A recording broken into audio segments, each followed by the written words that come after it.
മലയാളത്തിന്റെ പ്രിയപ്പെട്ട താരങ്ങളിൽ ഒരാളാണ് ഗീതു മോഹൻദാസ്. നടിയായി മാത്രമല്ല സംവിധായികയായും ഗീതു മോഹൻദാസ് മികവ് കാട്ടുന്നു. അത്ര സജീവമല്ലെങ്കിലും സമൂഹ മാധ്യമത്തിൽ ഗീതു മോഹൻദാസ് ഇടപെടാറുണ്ട്.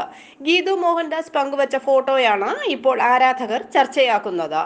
2017 ഫെബ്രുവരിയിൽ താൻ നേരിട്ട ലൈംഗിക ആക്രമണത്തെയും തട്ടിക്കൊണ്ടുപോക്കിനെയും കുറിച്ച് അതിജീവിത ഔദ്യോഗികമായി പരാതിപ്പെട്ടു. 5 വർഷങ്ങൾക്കിപ്പുറം ഇങ്ങനെയൊരു സംഭവം ഇനി ഉണ്ടാവില്ല എന്ന് ഉറപ്പാക്കാൻ സർക്കാരും അധികാരികളും എന്തു ചെയ്തു?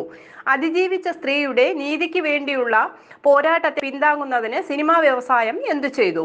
എല്ലാവർക്കും സുരക്ഷിതത്വം ഉറപ്പാക്കാൻ നാം ഓരോരുത്തരും എന്തു ചെയ്തു? ഇതായിരുന്നു താരത്തിന്റെ പുതിയ പോസ്റ്റ്. ഇത് ഇപ്പോൾ വൈറലാവുകയാണ്. ഗീതു മോഹൻദാസ് ആദ്യം ബാലതാരമായിട്ടായിരുന്നു വെള്ളിത്തിരയുടെ ഭാഗമായത്. 1 മുതൽ 0 വരെ എന്ന ചിത്രത്തിലൂടെയായിരുന്നു തുടക്കം. ഗീതു മോഹൻദാസിന് ചിത്രത്തിലെ അഭിനയത്തിന് മികച്ച ബാലതാരത്തിനുള്ള കേരള സംസ്ഥാന ചലച്ചിത്ര അവാർഡും ലഭിച്ചിരുന്നു. അകലെ എന്ന ചിത്രത്തിലെ അഭിനയത്തിന് മികച്ച നടിക്കുള്ള സംസ്ഥാന ചലച്ചിത്ര അവാർഡും ഗീതു മോഹൻദാസിന് ലഭിച്ചു. കേൾക്കുന്നുണ്ടോ എന്ന ഹ്രസ്വ ചിത്രത്തിലൂടെയാണ് ഗീതു മോഹൻദാസ് സംവിധായികയായത്. ലയേഴ്സ് ഡൈസ് എന്ന ചിത്രം ഹിന്ദിയിലും ഗീതു മോഹൻദാസ് സംവിധാനം ചെയ്തു.